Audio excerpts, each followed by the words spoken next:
প্রত্যেক চাষি বন্ধুদের অসংখ্য অসংখ্য ধন্যবাদ আমার সঙ্গে থাকার জন্য। আবার নতুন একটা ভিডিও নিয়ে আপনাদের সামনে হাজির হব। এই যে আমার বীজতলাটা দেখতে পাচ্ছেন, ট্রাইকোডার্মা ভিরিডি, সুডোমোনাস প্রসেস, ট্রিপল অ্যাটাক, এই 3টে ব্যাকটেরিয়া দিয়েছিলাম, আপনাদের ভিডিও দিয়েছিলাম। আর 6 তারিখে আমি চাপান সারটা দিয়েছিলাম, ওটা ভিডিও করতে পারিনি, কারণ আমি মনে ছিল না, একদম মনে ছিল না, তাই দুঃখিত, আপনারা কিছু মনে করবেন না। এই যে দেখতে পাচ্ছেন MTU 7029, আমার বীজতলাটা কতটা ফাঁকা ফাঁকা।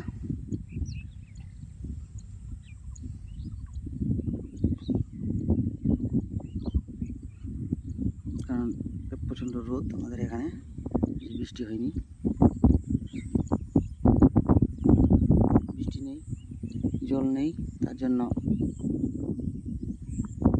ধানটা লাগানো লেট হচ্ছে। এই দেখতে পাচ্ছেন কতটা ফাঁকা ফাঁকা আমি ফেলেছি।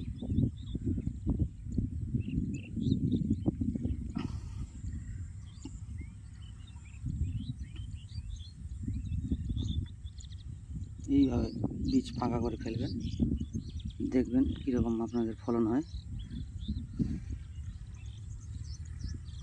আর আপনাদের ধানও কম লাগবে। আর এই যে একটা জিনিস দেখাচ্ছি, এই যে গাছটা দেখতে পাচ্ছেন, যে একে ভাইরাস আক্রমণ করেছে, যে ওই যে হলুদ হয়ে মরে যায়, এটার আর বৃদ্ধি হবে না। এটা বলা হয় ট্যাংরো ভাইরাস। এটা ওই যে ফড়িং যে আছে তারা বয়ে নিয়ে আসে, ফড়িং কিটগুলো যে আছে তারা বয়ে নিয়ে আসে এটাকে, এটা ট্যাংরো ভাইরাস বলা হয়। এটা আপনাদের কি স্প্রে দিতে হবে বলছি, ক্লোরোপাইরিফস, সাইপারমেথ্রিন স্প্রে করলে এটা ধীরে ধীরে রিকভার হতে থাকবে। আর যারা অর্গ্যানিক করতে চাও তাদের এটাকে তুলে ফেলতে হবে, তাছাড়া এর সমাধান হবে না, তুলে ফেলতে হবে। আমার বীজতলায় ওরকম নাই, হালকা পাতলা দেখতে পাচ্ছি সাইডে একটা দুটো, যে একটা তুললাম, ওই দিকে একটা দেখতে গেলাম, জল ছিল না। আর যে ব্যাকটেরিয়াগুলোকে আমি দিয়েছিলাম দিতে একটু লেট হয়ে গিয়েছিল, এই জন্য এই ভাইরাসটা আক্রমণ করেছে। তো হালকা হলে কোনো ব্যাপার না, একটা দুটো হলে আপনারা দেখতে গেলে তুলে ফেলে দেবেন, তাহলে আপনাদের আর খরচ করতে হবে না। এই যে 7029 বীজতলাটা দেখেন কতটা ফাঁকা করে লাগানো হয়েছে, বীজটাকে ফেলানো হয়েছে, দেখুন কীরকম চেহারা, আপনারা কমেন্ট করবেন। এই যে কোনো 423 দেখাচ্ছি সামনে,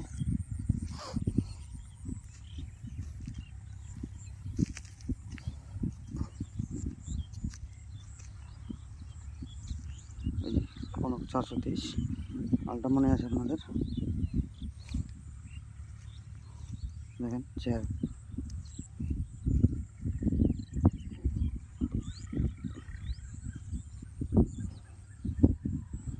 4 কিলো আমি চাপান দিয়েছি, মোটামুটি আমাদের হিসাবে 15 কাঠার উপর হবে বীজতলা।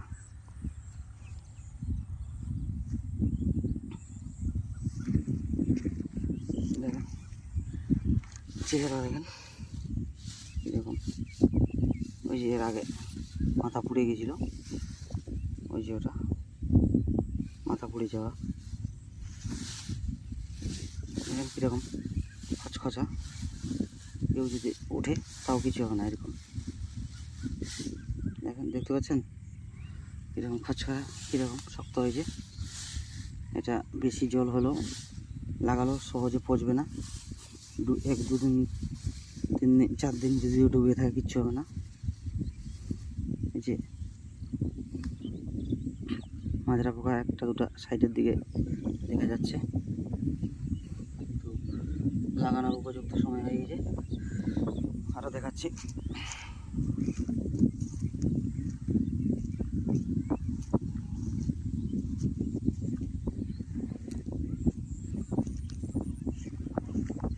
বীজতলাটা এরকম, যেখানে যাবেন এখানে হাত দেবেন, যে ইয়ে হয়ে গেছে, নরম হয়েছে না, দেখতে পাচ্ছেন?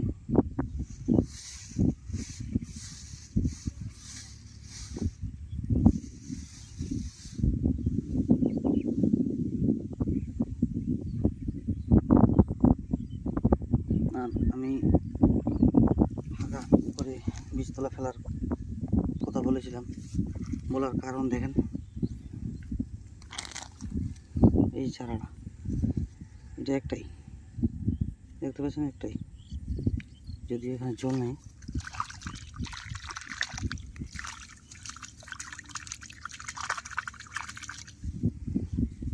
যে একটাই,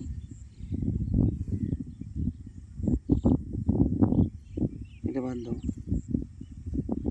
এই যে একটাই, এর কত আছে 1 2 3 4 5টা, এটাকে যদি লাগানো যায় তো এটা আগে ডেভেলপ হবে না? এই যে এটা একটা, এটা যদিও মোটা আছে, তো কোনটা আগে ডেভেলপ হবে দেখেন, জোর দেখতে পেয়েছেন? আপনারাই বলুন কোনটাকে লাগালে আপনার ফলন বেশি হবে। দেখেন আপনারাই পরীক্ষা করেন, কে আগে কার বেশি পাশ কাটি হবে। এটাও একটা ধান, এটাও একটা ধান আছে, ফাঁকা ফেলানোটা কতটা জরুরি আপনারা বুঝতেই পারছেন, কীরকম ফলনটা হবে। এটা তো একদম পুরো ঝাড় হয়ে যাবে, ঝাড়। এটা লাগানোর মোটামুটি 30 দিন পরে যদি দেখা যায় জমিটাতে, তো পুরো ঝাড় হয়ে যাবে, ঝাড়। এত পাশ কাঠির সংখ্যা বাড়বে। এটা যদি 50টা হয় তাহলে এটা খুব জোর কত হবে, ওর হাওয়ার দেখ 25টা, সাপোজ আইডিয়া ধরলাম আর কি। দেখেন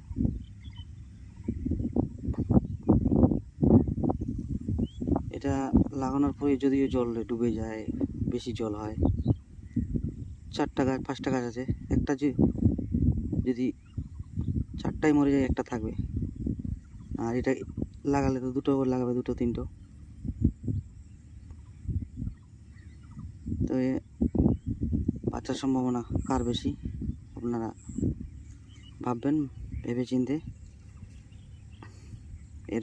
এইবারে তো শেষ, গতবারে বীজ তোলা ফেলবেন, তো আপনারা একটু ভাবনা চিন্তা করবেন, যারা যারা ফেলেছেন এবারে ফাঁকা ফাঁকা করে লাগাবেন ধান। যারা এরকম, যাদের এরকম তাদের তো একটা করে গাছ দিলেই যথেষ্ট, আর যাদের এরকম ঘন যারা ফেলেছ তাদের 2 3 4টে করে দিলে এরপর আবার ফলনটা আসবে। তাহলে আপনাদের ধানটা বেশি লাগছে এরকম ঘন ফেললে, এরকম পাতলা ফেললে ধানটাও কম লাগছে, ফলনও বেশি হচ্ছে, গাছের রোগ ব্যাধি থেকে আপনারা দূরে থাকছেন।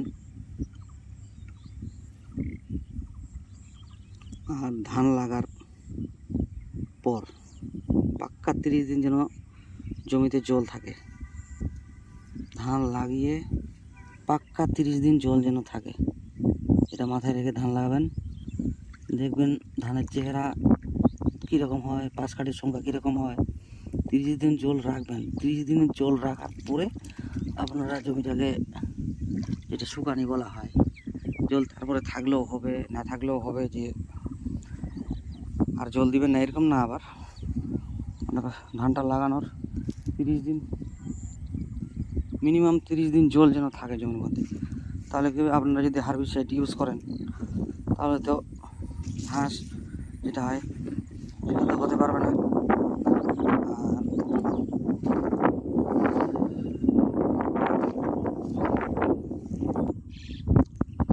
30 দিন আপনাদের জল রাখতে হবে, এটা মাথায় রেখে ধান লাগাবেন যদি আপনারা ভালো ফলন নিতে চান। কারণ ধানটা লাগাবেন, ধানটা লাগতে 5 7 দিন সময় লাগবে, প্লাস তার মধ্যে আবার পাশ কাটি ছাড়ার ব্যাপার আছে। তো কীরকম জল রাখবেন, এই টাইপের জল রাখবেন। এই যে দেখতে পাচ্ছেন হালকা গোড়ায় একটু করে জল আছে, এইভাবে জল রাখবেন, এর বেশি জল রাখবেন না। আর ইয়ে চারাগুলোকে বেশি ডুবিয়ে লাগাবেন না জল, এরকম হালকা করে গোড়ায় যেন জল থাকে 30 দিন, তাহলে দেখবেন আপনাদের ধানের চেহারা। এগুলো আমার সব প্র্যাকটিক্যাল আপনাদের বলছি, আপনারা একবার টেস্ট করেন।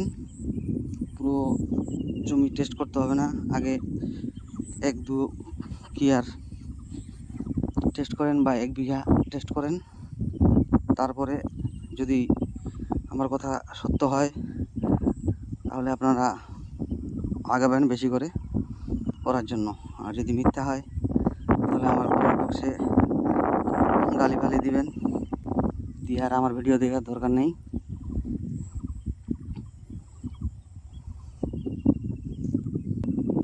আর বলছি, এই যে বীজতলায় অযথা বেশি সার দেবেন না, অনেক জায়গায় অনেক রকম কথা বলবে, বেশি সার দেওয়ার দরকার নেই। বীজটাকে খচখচা করবেন, চারাটাকে যত খচখচা হবে আপনাদের জন্য ততটাই উপকার। কারণ ধানটা লাগানোর পরে যদি বেশি বৃষ্টি হয়, ধান ডুবে যায়, তাহলে সহজে পচবে না, কোনো ক্ষতি হবে না। আর নরম যদি হয় না এই চারাগুলো, তাহলে পচে যাবে, তাহলে তো ক্ষতিটা আপনাদের। তাই অযথা বেশি সার দেবেন না। আর আমার হিসেবে তো বীজটাকে ফাঁকা যদি ফেলেন তাহলে আপনাদের সব থেকে বেস্ট, কারণ মোটা হবে। এই যে দেখেন ফাঁকাগুলোর গাছগুলো দেখেন,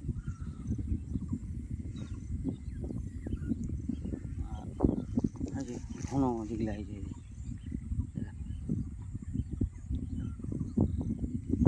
অযথা কারো কোথায় বেশি সার দেবেন না। সার দিবেন কখন? চারাটাকে তোলার 7 দিন আগে সার প্রয়োগ করবেন, নাইট্রোজেন, তার সঙ্গে হালকা করে পারলে ডিএপি, পটাশ দিতে পারেন। আর 3 দিন আগে আবার নাইট্রোজেন আর পটাশ দিলেও চলবে, না দিলেও চলবে, কারণ পটাশটা ধরতে একটু সময় লাগে। ভাট্টি সার যদি বানিয়ে ইউজ করতে পারেন তবে ডিএপি, পটাশ এগুলা 3 দিন আগে 4 দিন আগে যে ডোজটা দেবেন তবে দেবেন, না হলে দেবেন না পটাশ। নাইট্রোজেন দিলে যথেষ্ট। আর নাইট্রোজেন ডোজ কীরকম? 1 বিঘা যদি বীজতলা হয় তাহলে আপনাদের কত? 10 কিলো। 10 কিলো দিলে যথেষ্ট। এটা যদিও আমি একটু বেশি করে বলছি, কারণ এতটা লাগবে না, কারণ আমার 15 থেকে 17-18 কাটা হবে, এই যে দেখতে পাচ্ছেন। তো আমি প্রথমে 3 কেজি ডিএপি আর 3 kilo urea, 1 kilo magnesium, 1 kilo sulphur আর 750 গ্রাম জিঙ্ক এটা দিয়ে ফেলেছিলাম। আর 6 তারিখে আমি দিয়েছি 4 কিলো ইউরিয়া। 4 কিলো আমার দেওয়ার ইচ্ছা ছিল না, এটাও বলছি, দেওয়ার ইচ্ছা ছিল আমার 3 কিলো। তো দোকানে যখন কিনতে যাই তখন ওই খুচরা ছিল না, তো বলছে 4 কিলো নিয়ে নাও, ওই জন্য আমি 1 কিলো বেশি দেওয়া হয়েছে, নাহলে আমি 3 কিলো বেশি দিতাম না।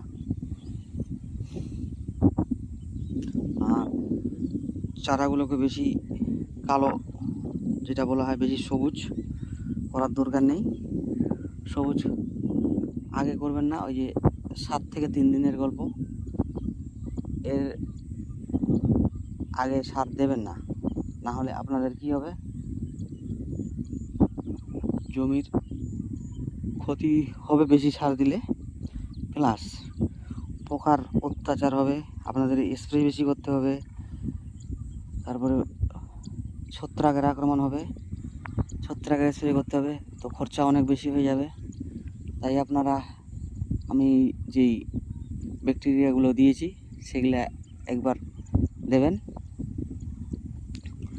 তো আপনাদের যখন মূল জমিতে ধান রোপণ করবেন তখন যে ধসা বা ছত্রাক আক্রমণ করে পোকা বা কীট পতঙ্গ যেগুলো আক্রমণ করে সেগুলো সেরকমভাবে আক্রমণ করতে পাবে না, করবে যদিও মানুষের জমি থেকে আপনাদের জমিতে উড়ে আসবে, হালকা করে দেখতে পাবেন।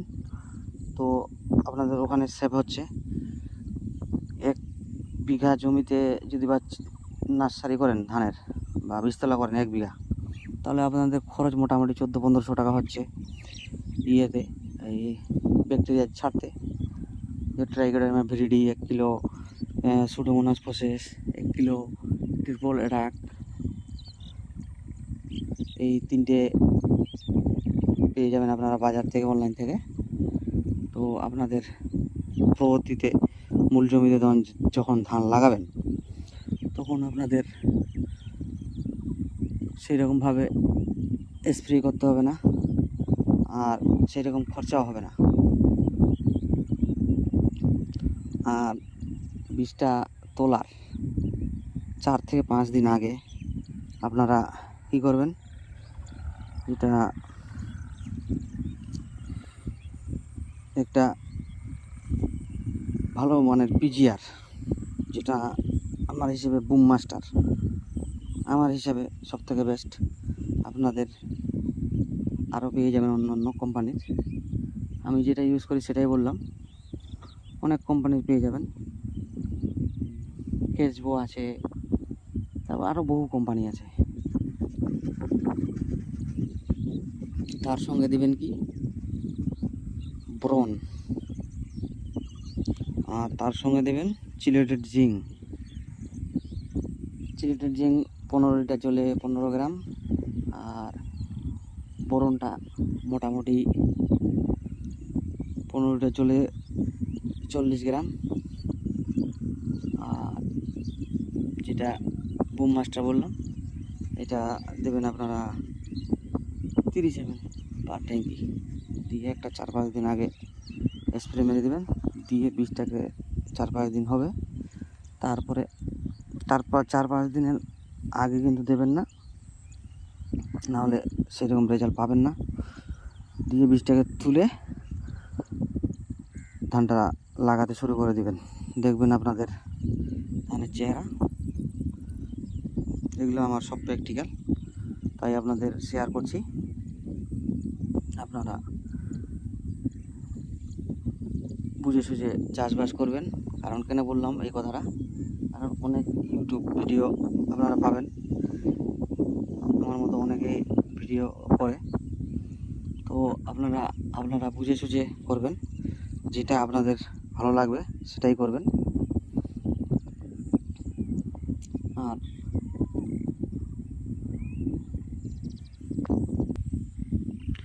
এই যে এটা হচ্ছে কনক 423,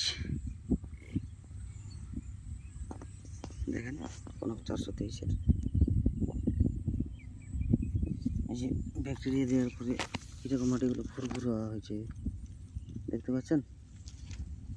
ব্যাকটেরিয়ার গুণ নাই, এই যে গুণ দেখেন, এরকম ফুরফুরা হয়েছে মাটিগুলো।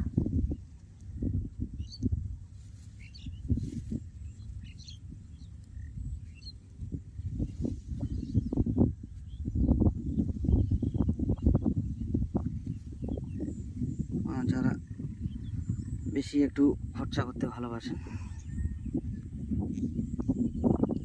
তো আপনারা পারলে ট্রাইকোডার্মা ভিরিডি, সুডোমোনাস, ট্রিপল অ্যাটাক এটা হচ্ছে কাতিয়ানি কোম্পানির। এটার মধ্যে 3টা ব্যাকটেরিয়া আছে, আমি আপনাদের ভিডিও দিয়েছিলাম, দেখে নেবেন। মানে ইন্টারনেট যুগ, এখন ইন্টারনেটে সার্চ করে নেবেন। তো ওটা 3টা ব্যাকটেরিয়া আছে, ওটা হচ্ছে কীটপতঙ্গের জন্য, মানে কীটনাশক। আর ট্রাইকোডার্মা ভিরিডি প্রচণ্ড সুডোমোনাস, এটা হচ্ছে ছত্রাকনাশক, মাটি ভালো রাখবে, মানে ভালো মানের যেগুলো ছত্রাক আমাদের উপকার যারা করে সেইগুলো ছত্রাক এইগুলা। তো বন্ধুরা আজকে এই অবধি শেষ করে দিচ্ছি। বীজতলার A to Z ইনফরমেশন আমি আপনাদের শেয়ার করলাম। তো আপনারা চাষবাস করেন আমার সঙ্গে থাকেন। আমি বলছি 100% গ্যারেন্টি দিয়ে যে আপনাদের ফার্টিলাইজার খরচ, সার খরচা, কীটনাশক, ফাঙ্গিসাইড, ইনসেকটিসাইড সমস্ত খরচ অর্ধেক করে দেবো। গতবার যা খরচ করেছেন এবারে অর্ধেক করে দেব, ফলন তার থেকেও বেশি হবে, গ্যারেন্টি দিয়ে বলতে পারবো। তো আপনারা আমার সঙ্গে থাকুন। ধন্যবাদ।